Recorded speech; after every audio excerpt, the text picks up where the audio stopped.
Welcome back. This is Kat from The Power of You. Today I'm going to be talking about how our subconscious programming contributes to our anxiety, specifically talking about anxiety today. So, when we have some type of traumatic experience, whether we remember it or not, meaning we were too young to remember it, or we are old enough and we remember what the traumatic event or events were, they actually get lodged in the subconscious mind. So, generally, when there's a traumatic experience, it gets logged or recorded in one hemisphere of the brain. So, it either gets logged predominantly in the left hemisphere or the right hemisphere. And so, that's one aspect. The other aspect is when we experience trauma, our brains are actually rewired from that traumatic experience. This is kind of a new area, but there are quite a few scientists and scientific articles about how when we experience trauma, especially when we're children, it actually rewires our brain, our neural pathways. So that's another aspect. The other aspect regarding the subconscious mind is that it is always in the now. It is always in the present moment. It doesn't think in the past and it doesn't think in the future. It always thinks in the present moment. So if you've had a trauma and you are experiencing perpetual anxiety that just won't go away, especially if it was a recent trauma, that's been stored in the subconscious mind. And anytime you have any kind of experience or you're in any kind of an environment where that trauma gets triggered on a subconscious level, you're going to have that physiological response in your body. The other aspect is the subconscious mind, because if you remember from my previous video, its number one job is to keep you alive. And part of keeping you alive is keeping you safe. So your subconscious mind is always scanning the environment. When you walk down the street, when you're sitting somewhere in public, say, it's always scanning the environment to find out, are there any dangers? Is there anything I need to protect him, her from? And if you've got that subconscious trauma stored, then your subconscious is also, it's a recorder. So it's got that data. It has recorded everything from the time that you were in utero to present day.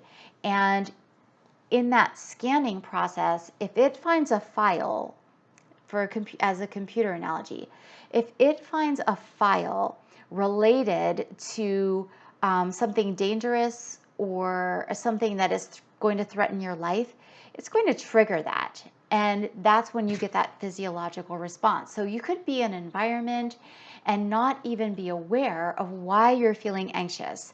But trust me, there is something in the subconscious mind that has been triggered, and it's letting you know, danger, take some kind of action to preserve your life.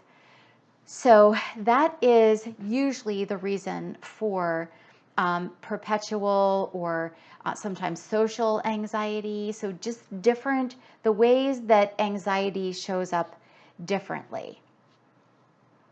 Now, you may not have memory of what this event is, right? It could be something from when you were younger, but something in the environment or something about an interaction is triggering that part of your subconscious mind that remembered or is making at least the correlation or association to a previous experience where you felt that your life was in danger or you felt unsafe in some way.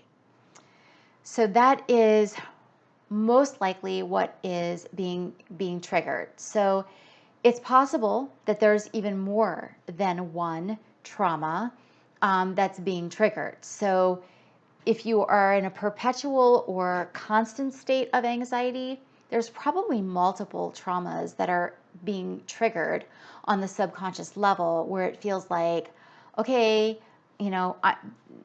she isn't safe.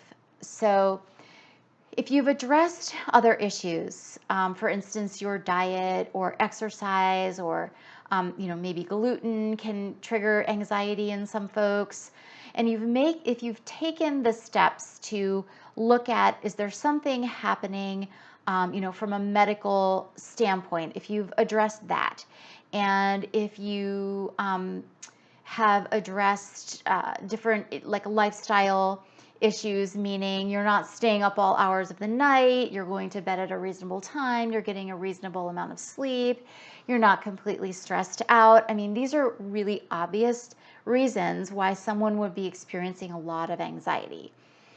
So if you are experiencing unexplained anxiety or just feel anxious all the time, then it's probably something that's going on in the subconscious level. So there is a way to deal with that, and I will be talking about that in my future videos. I hope you found this information informative and it's getting you to think a little bit beyond just the obvious, right? The diet, the lifestyle. There's just, if you have anxiety and it seems to be really inexplicable, this is probably the reason. Thanks so much for tuning in. I look forward to seeing you on the next video. Please feel free to like, subscribe, comment. I will be happy to answer any questions that you have about this. I know it might be a little bit different or a little new for some of you watching, so I will be happy to engage with you, answer any questions, and just have a little chat about it. Thanks so much. See you in the next video. Bye-bye.